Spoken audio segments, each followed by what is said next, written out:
So today we'll be doing something completely different from the other stuff you normally see me make. We are learning how to bake today, and to be specific, we are making chocolate brownies. Now, last time we saw the Rice Krispies video that I did. That does not qualify as baking, just so you know, because that didn't involve any of the hardcore stuff we're about to see here. So I know you guys really love the chocolate brownies, so in this video, this is for you guys and for you to learn how to make your own brownies. So first things first, what's in a chocolate brownie? Obviously, the chocolate. This is 78% dark cocoa chocolate. You can use any chocolate you fancy, ranging from between 70% to 80%, but don't use 100%, or I swear to God, you're gonna be dead with the bitterness. But anyways, for the chocolate sauce, you need dark chocolate and butter. Salted, unsalted, doesn't matter. We're gonna take this chocolate and the butter, and we're gonna start melting this onto a rolling boil. So let's go. You see water is already heated, it's starting to boil. And why are we not melting the chocolate directly in the thing? Because if the chocolate had direct contact with the gas, all the cocoa strands in there will be completely burnt off, just like wine with alcohol. And all you'll get is this chocolatey bland sauce. So you'll taste nothing basically. So in it goes, gentle with it. Let the chocolate do its magic and let it melt. The evaporation of the water will help make the chocolate melt faster because the heat is going over. So we leave that to melt for a bit, and then after we will add the butter. Because chocolate takes longer to melt than butter, if you didn't know. Alright, chocolate is starting to melt. Let's add the butter now. And just let that melt with the chocolate. As soon as it's melted, then you give it a mix. If you mix it now, well, good luck, because everything is chunky and not refined into a paste yet. So, let's leave that to melt. Let's get on to the brownie mix. Okay, now let's get on to the brownie mix. So, get yourself a nice large bowl to mix and a sieve. First thing we're going to do is we're going to get the dry ingredients in first. So, first things first, this is golden sugar. So what we want to do is get that in the bowl first. Yes, it looks like a lot of sugar, but it's going to all be dissolved after. Next, get your sieve ready. We're going to get our flour in. So this is just plain flour. It's fancy any flour you want, but plain flour is the best suggestion for this. So get that into the sieve. Alongside the flour, we're going to add baking powder. Not baking soda, baking powder. Okay, get the difference. That goes in with the flour. Then we're going to sift this in.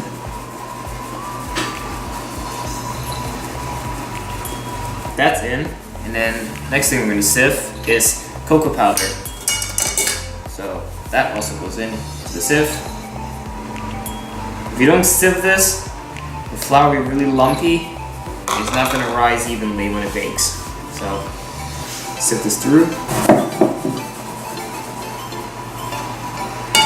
All the dry ingredients are in. Before we add the wet ingredients, let's give this a mix first with a whisk.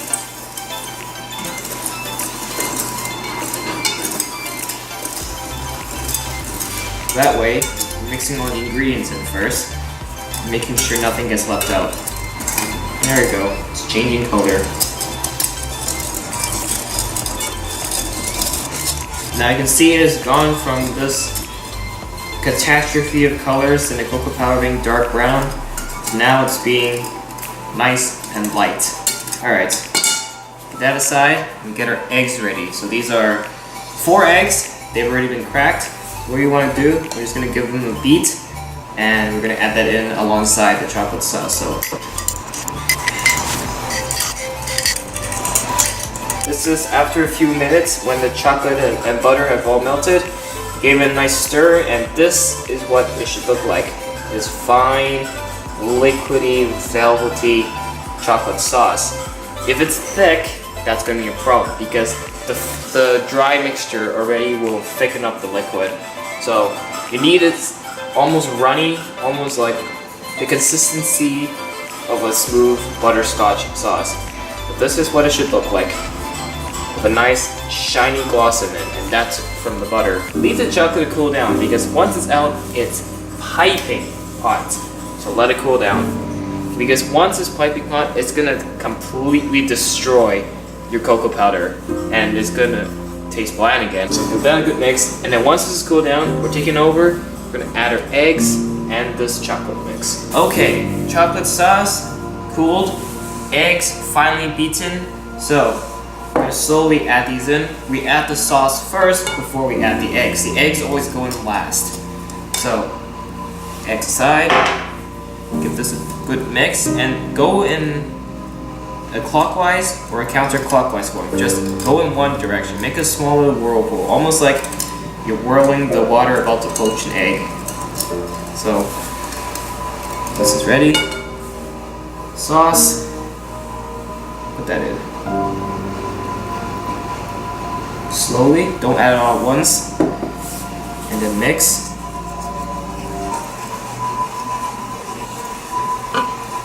Then add sauce again. Add it all. Alright, sauce is in.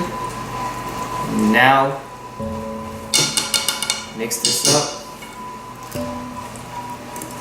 Hold the bowl tightly and go clockwise or counterclockwise.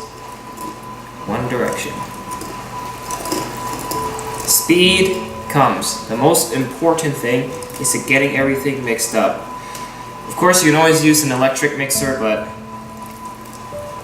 would you rather go to the gym or be mixing a brownie mix?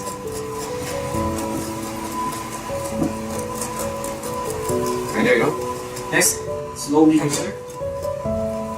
And now, we add our egg. Again, like the sauce, one pour, stir, then pour the rest. So first bits of egg in.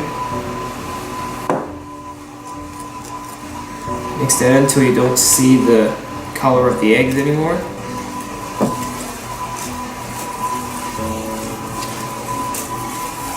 Then the rest of your egg.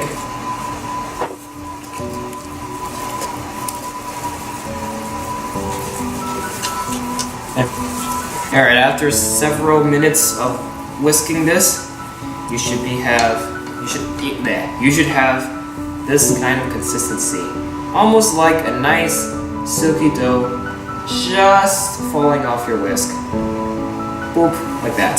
Now, after it's mixed, let's get it onto the baking tray, which is lined up with greaseproof paper, and that is super important. It's gonna stick throughout all of your tray, and yeah, good luck with dishwashing. So, let's get this mix, let's get it on. After we put the mix onto the tray, we spread it out and make sure it's flattened evenly. It's important to get it even, because if it's spread out evenly, it'll bake evenly and you'll get no burns whatsoever. So, this is what the end result should look like, and that goes into the oven at 180 degrees Celsius for 25 minutes, depending on how your oven works. Every oven is different, but it should be around this temperature. So let's take this to the oven and bake it.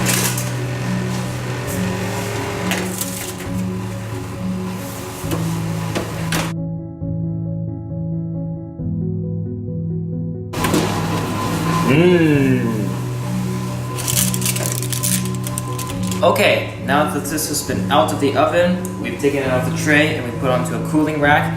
It's really, really important to cool this. Hold yourself back, don't eat this. Yes, let's have it cool for 10 minutes and then we'll slice this.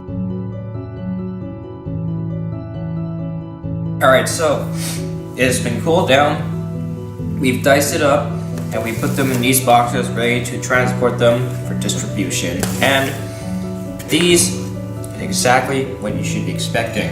It's a little thin, but the thinner it is, the crispier it is. And I'm a person who likes it nice and crispy. Almost like holding little French fries.